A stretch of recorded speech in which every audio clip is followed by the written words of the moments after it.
What is analysis of variance or ANOVA? Analysis of variance or ANOVA, it is a statistical test for detecting differences in the group means when there is one parametric dependent variable and one or more independent variable. Specifically, we are interested in determining whether differences exist between the population means. So, in ANOVA, here we are detecting the differences in two variables, especially in the differences between their population means. There are important terminologies in ANOVA. First one is null hypothesis, a general statement that states that there is no relationship between two measured phenomena or no association between groups. So, in this hypothesis, there is no relationship. This is the keyword. There is no relationship between two variables. An alternative hypothesis, it is contrary to null hypothesis. It states whenever something is happening, a new theory is preferred instead of new one. So, ito naman po ay opposite siya ng null hypothesis. So, in this hypothesis, the changes or the different is very important. P-value. The p-value is the probability of finding the observed or more extreme result when the null hypothesis of a study question is true, while the alpha value is the criterion for determining whether the test is statistically good. There are two types of ANOVA, the one-way ANOVA and the two-way ANOVA. The one-way ANOVA is only one dependent variable and only one independent variable, while in two-way ANOVA, there are two dependent variables and there are two or more dependent variables. What is one-way ANOVA? One-way analysis of variance or ANOVA is a statistical method for testing for differences and the means of three or more groups. How is one-way ANOVA used? One-way ANOVA is typically used when you have a single independent variables or factors, and your goal is to investigate if a variation or difference level of that factors have a measurable effect on a dependent variable. One-way ANOVA can only use when investigating a single factor and a single dependent variable. When comparing the means of three or more groups, it can tell us if at least one pair of means is significantly different, but it can't tell us which pair. Also, it requires that the independent variable be normally distributed in each of the groups and that the variability within groups is similar across groups. One-way ANOVA sample. Let's work through a one-way ANOVA example for more details. Imagine you work for a company that manufactures an adhesive gel that is sold in a small jar. The viscosity of the gel is the most important. The too thick and it's become difficult to apply. Too thin and its adhesive suffers. You've received some feedback from a few unhappy customers lately, complaining that the viscosity of your adhesive is not as consistent as it used to be. You've been asking by your boss to investigate. You decide that a good first step would be to examine the average of viscosity of the 5 most recent production lots. If you find difference between lots that would seem to confirm the issue is real, it might also help you begin from hypotheses about factors that could cause inconsistencies between lots. You measure viscosity using an instrument that rotates a spindle immersed in the jar of adhesive. This test yield a measurement called torque resistance. You test 5 jars selected randomly from each of the most recent 5 lots. You obtain the torque resistance measurement to each jar and plot the data.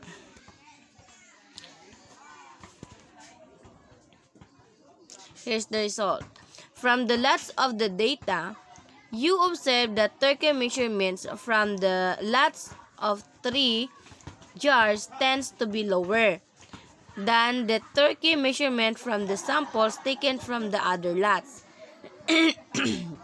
When you calculate the mean from all your measurements, you see that the mean torque for lots 3 is 26.77, much lower than the other 4 lots, which with a mean of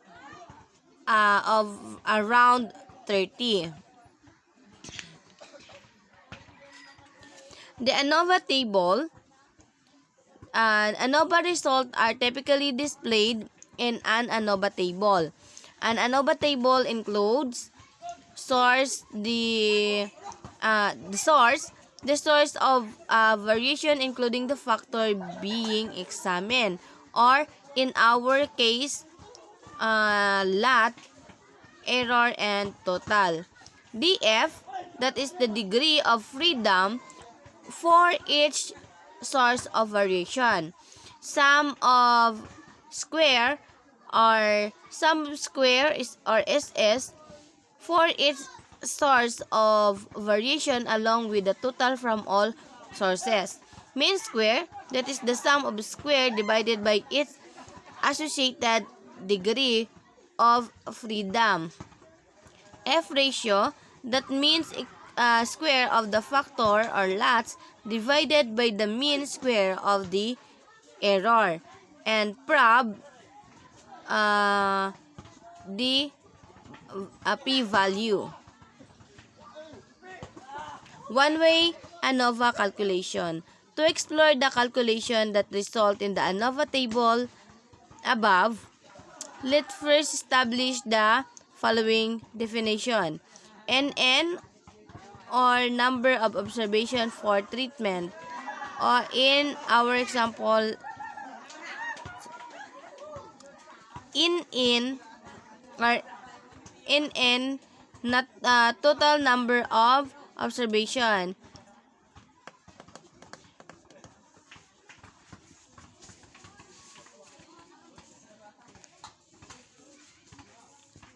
So remember, an ANOVA test will not tell you which mean or means differs from the others, and unlike the our example, this isn't always obvious from a plot of the data.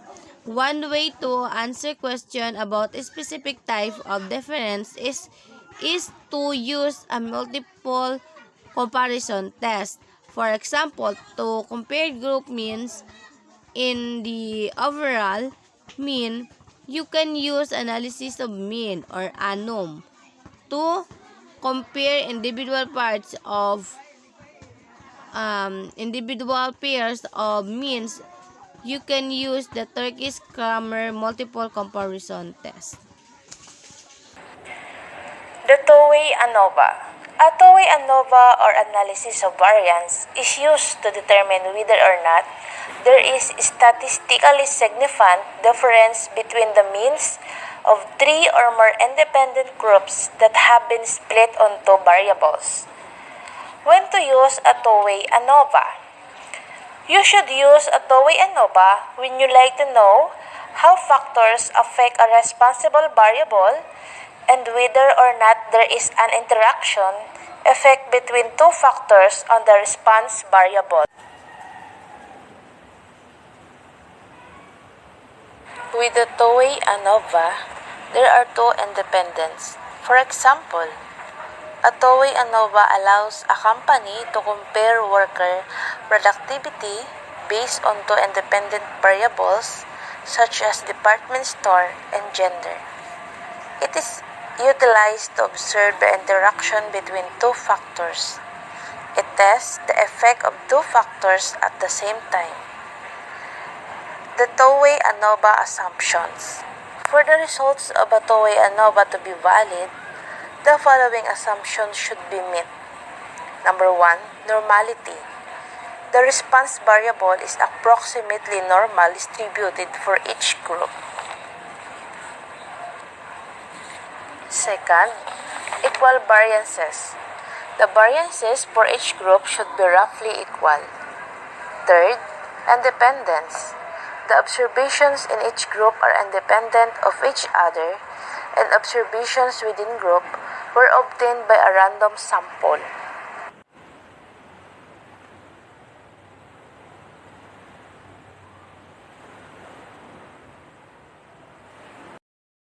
ANCOVA is a linear model that takes the influence of one categorical explanatory variable or more, and one continuous explanatory variable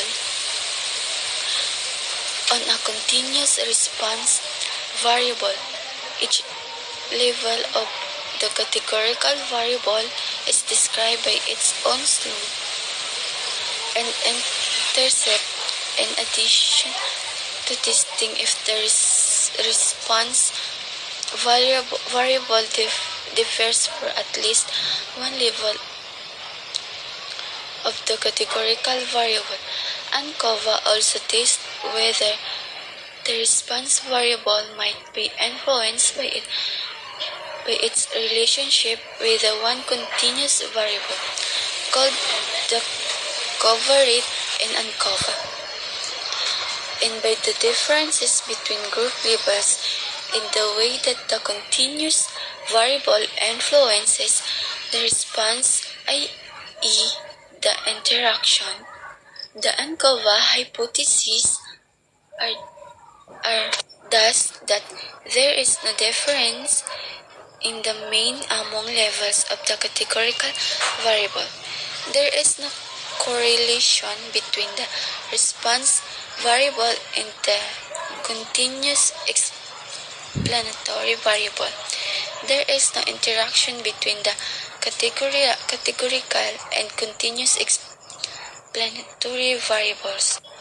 Assumptions. As with models seen above, to be valid, ANCOVA models must meet the statistical assumptions of linear models that can be verified using diagnostic plots. In addition, ANCOVA models must have 1. The same value range for all covariates, 2. Variables that are fixed, 3. No interaction between categorical and continuous variable called not collinear. Types of ANCOVA. You can have any number of factors and or covariates, but as their numbers increases, the interpretation of results gets more complex. The most frequently used ANCOVAs are those with one covariate and one factors, 2. One covariate and two factors, 3. Two covariates and one factor. The different possible causes of the ANCOVA are to determine the effect of 1. The categorical and continuous variables on the response variable. 2. The categorical variables on the response variable. After removing the effects of the continuous variable. 3. The categorical variable on the relationship between the continuous variables and the response variable.